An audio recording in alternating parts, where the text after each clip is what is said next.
What is going on, my fellow Summit Chasers? I always forget to take that banner off before I introduce myself, but what's going on? Very excited to be here for another Summit Success Series. I decided that I think that we're going to commit to these lives. 3 months later, I think we've decided that we're going to commit to them. But what does it mean to commit to something?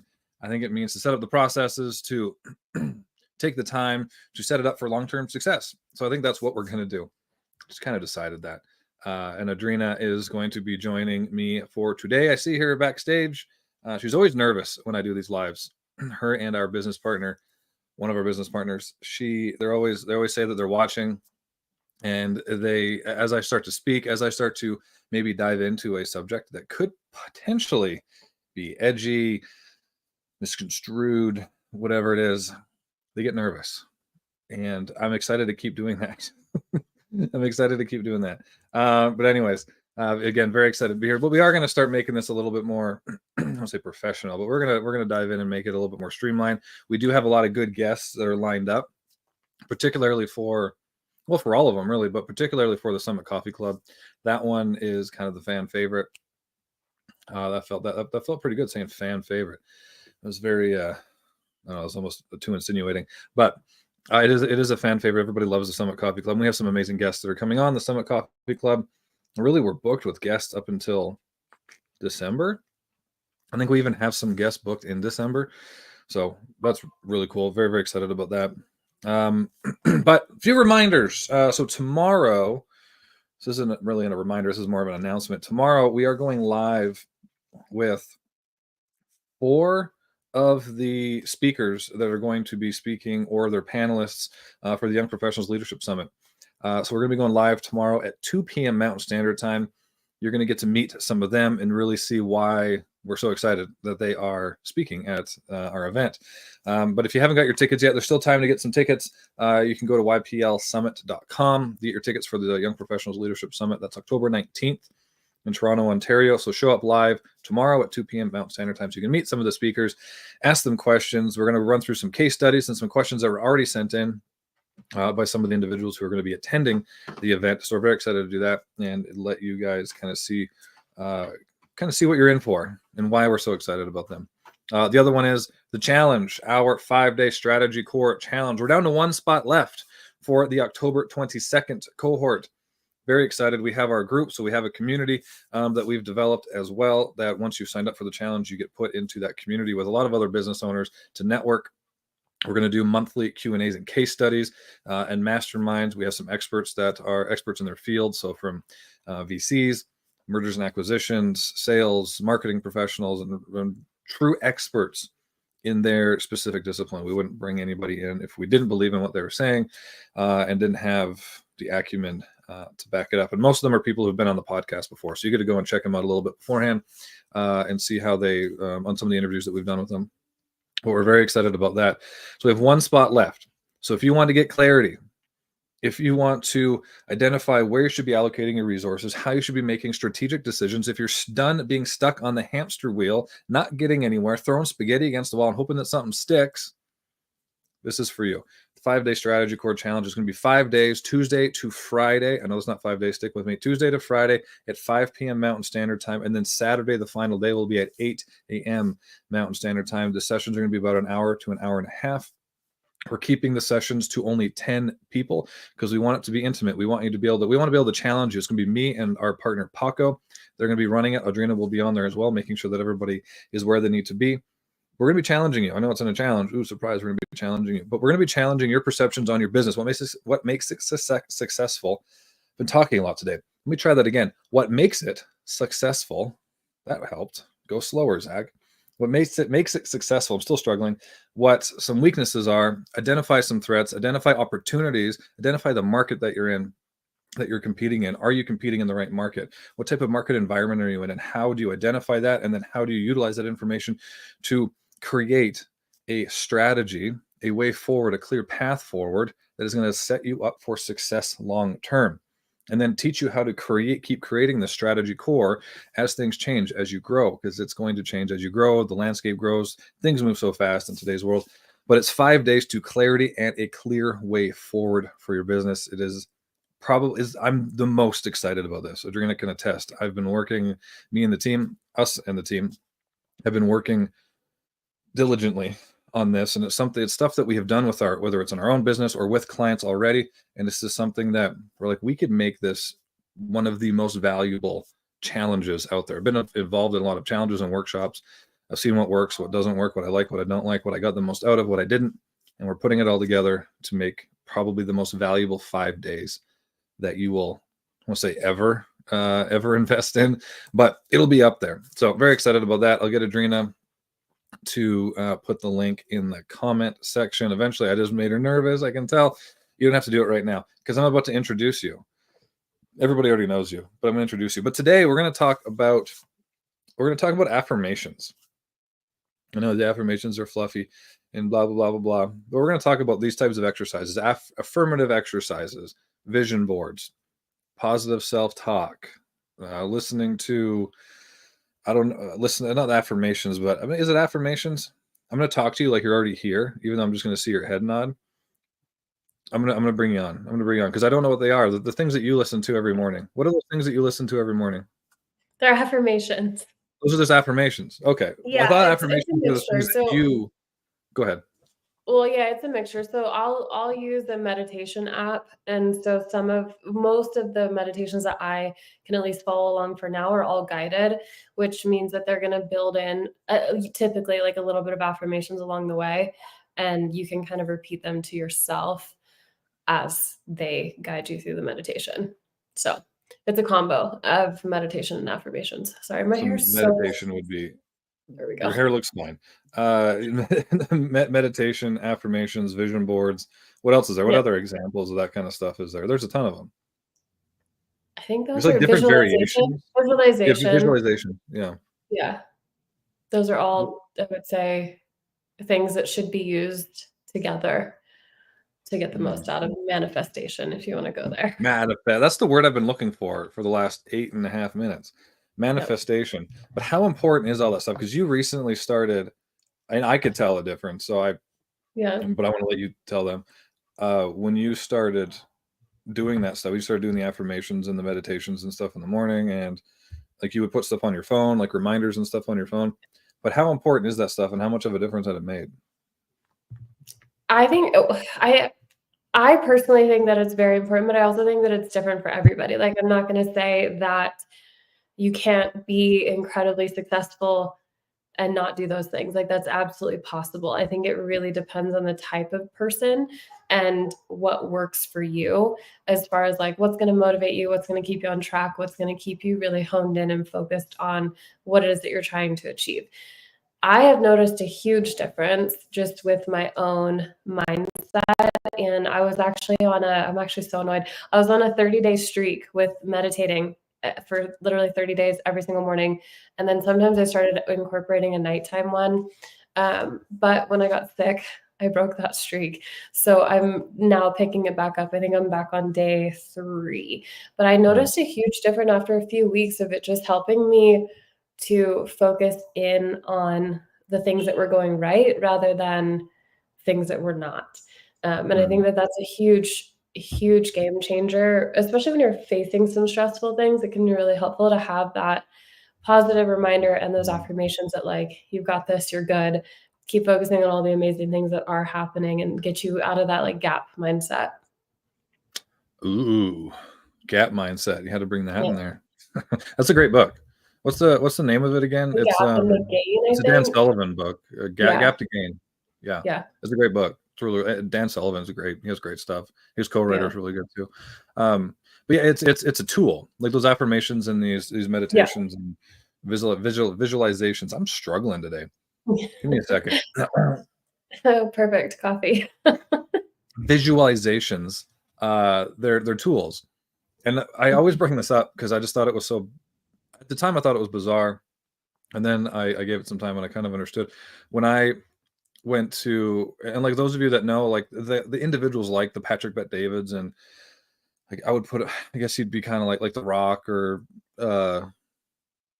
probably like David Goggins and Will Inks. Like they're kind of like these tough guy persona sort of thing.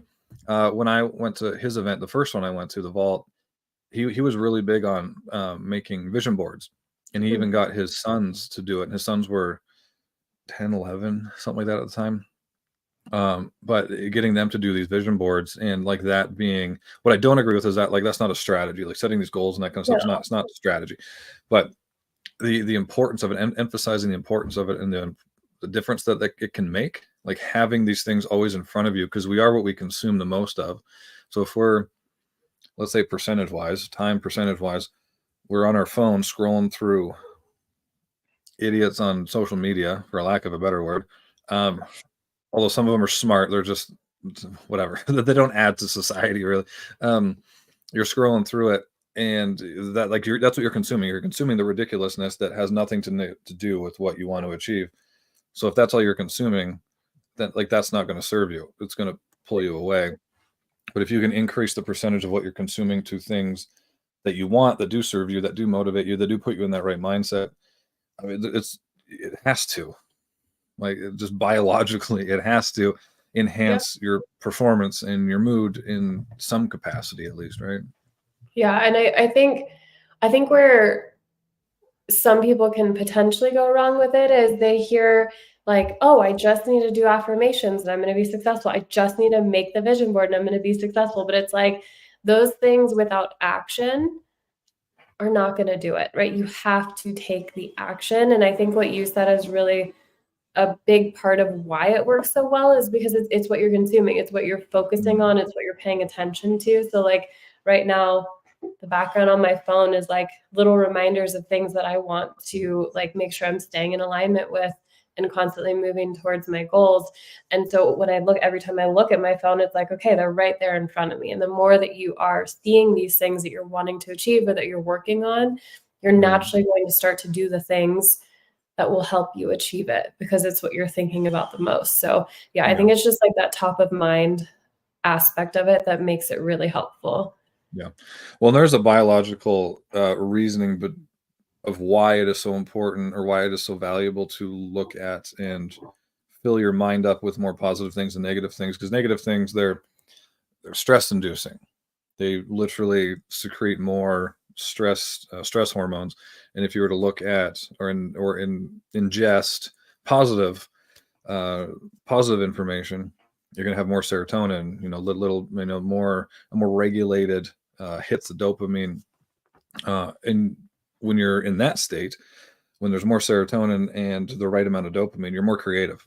You can see things. Your box is bigger. You can see things. You can solve problems better.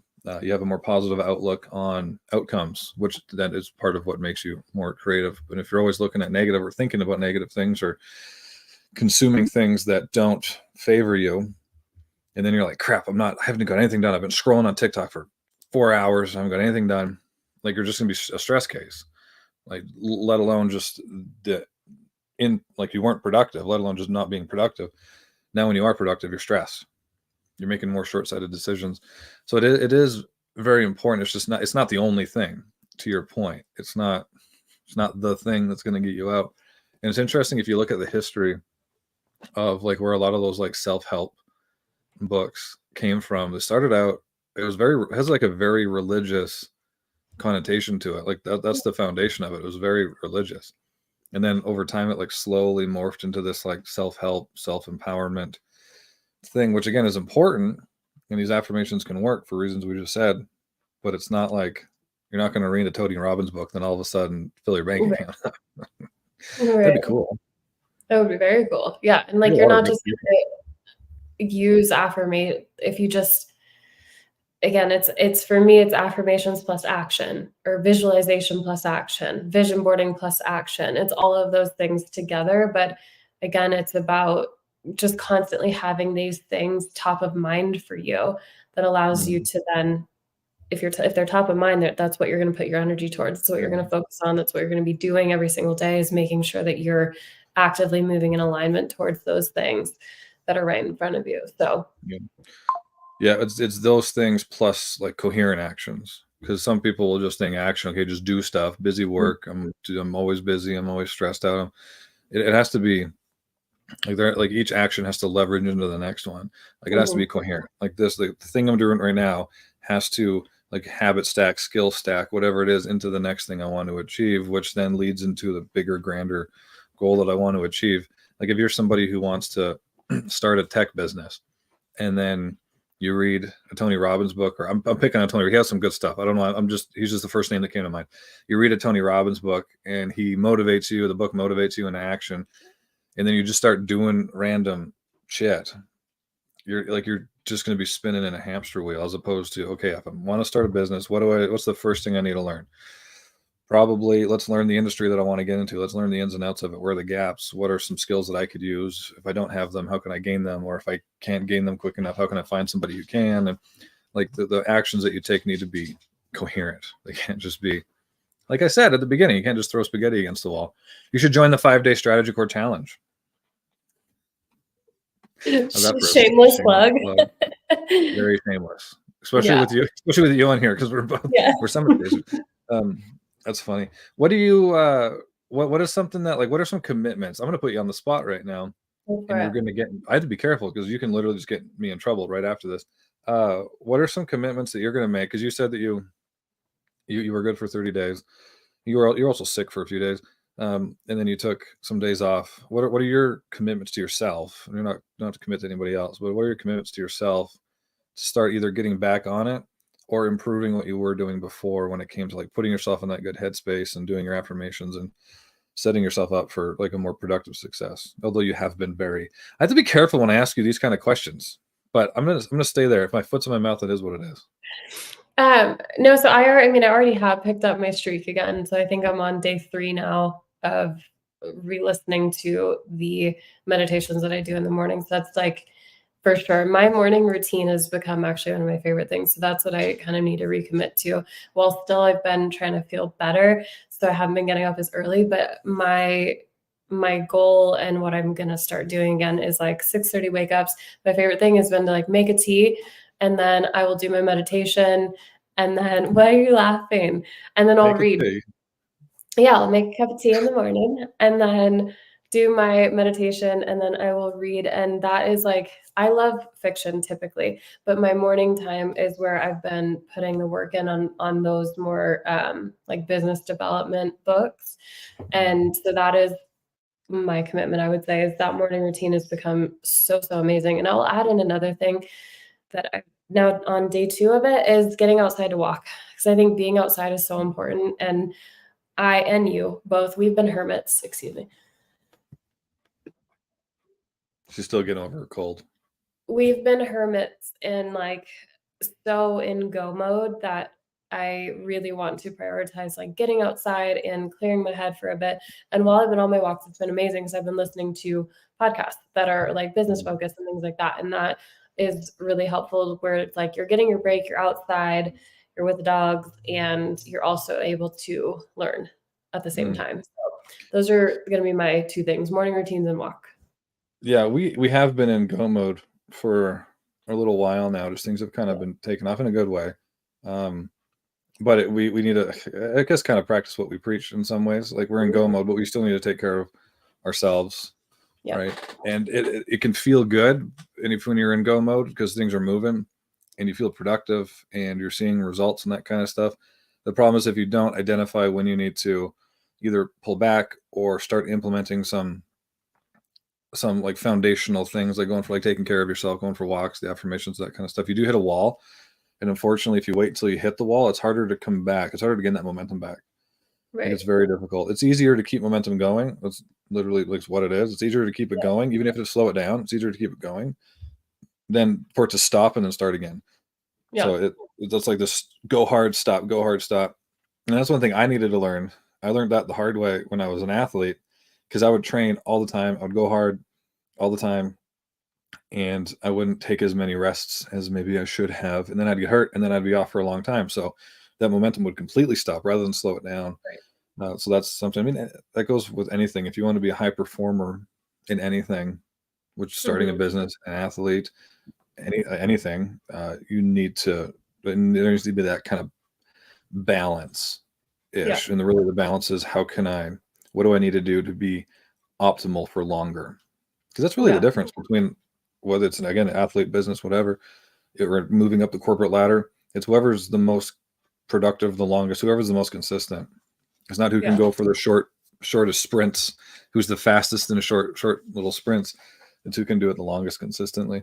Yeah, we need to go ahead. I'm going to kick it back to you. What are you going to commit to? Because you are not one to do the affirmations and things like that. So what do you want to challenge yourself to do? Because I know that you want to get a little uncomfortable and trying new things. So what is it that you want to challenge yourself to do and commit to? Don't use my words against me. I'm always uncomfortable. That's my secret. I'm always uncomfortable. Now, I think I need to get my sleep schedule back, and that's something I need to I need to figure that out, because I'll go to bed, like last few nights I went to bed at the right time, but then I'll wake up at midnight or 1 o'clock and I'm up, and then it's kind of like a twofold thing. Like I'll wake up and I'm frustrated because I'm awake, and because I'm frustrated, it's harder for me to go back to bed. And then I just start thinking about stuff, and then I'm like, okay, I'm just gonna get up and get some work done, and then hopefully I'll be able to fall back asleep at some point. But I need to figure that out for sure. And getting back into exercising, we need to work out, but also getting out, just getting out Getting out from behind. Yeah, getting out from behind this thing. And even like I've been reading it, like been doing a lot of like reading and that kind of stuff. But that's the discomfort I'm comfortable with. I had the co-founder of Karen, or co-founder of Ear Kick. Her name is Karen, on the podcast, and we talked about intentional discomfort, and there is discomfort that you can get comfortable with. And mine for the longest time was like exercise. Like I used to be able to kill myself in the gym whenever I wanted to. Like it was easy, which seems simple because like I'm working out hard and everything I'm doing is difficult, but it's a discomfort that I was very comfortable and familiar with. It's the discomfort that you're uncomfortable with, which seems like there is a difference. There is a big difference. Yeah. It's doing more, like doing more of that. And right now the studying and putting the long hours and working until whatever AM in the morning that's comfortable for me now. So I need to figure out something else that's uncomfortable. It's getting back in the gym. Now it's uncomfortable for me. I'm going to go back and do that. There you go. So I'll commit to the Summit Chaser community. I'll check in with you next week. We'll be in Toronto next week for the summit, but I'll still be going live Thursday with I got Constantine Risto on. He's coming back he was on the podcast, but he's coming back. I'll give you all a heads up or an update on how many times I've worked out and exercised and got the dogs out and that kind of stuff. There we go. Let's do it. Beautiful. All right, this was a short one. I wanted to keep it short. We got people with their attention spans, right? I feel like I felt like this was a pretty good conversation. I do too. It's fun. Yeah, even if nobody listens to it, I liked it and we liked it, so who cares? I do too. Exactly. Beautiful. Well, everybody, remember the 5-day strategy core challenge. We got 1 spot left for October 22nd, and we got 5 spots left for the November 19th. This is literally. Now I'm British. Literally, it will literally change your business for the better. It'll bring you the clarity path, success path. Again, where you allocate your resources and how you make decisions are absolutely gigantic, especially for an SMB. So this is absolutely invaluable. Like I can't recommend doing it enough, especially for these next few, because they're going to be at a lower price point, because we are trying to figure out the flow and that kind of stuff. We know the material is spot on, but as far as the flow and getting feedback and how it's delivered, we want to be able to get your feedback and perfect it before it goes to full price. So these first few are going to be the ones to get in on, and then into the community as well. So go to the SCN Get Started, scngetstarted.com/Strat Core Challenge, and sign up there. You'll be signing up for the October one. If you want to sign up for the November one, just message us so that we can get you into that one, because that one's not live on the website yet. It's just kind of spillover from the ones that couldn't do October. But be there, be on our live tomorrow. We're very excited. Adrena, thank you for jumping on last minute. I appreciate you. And for everybody else, I appreciate you as well. And until next time, keep chasing your next summit.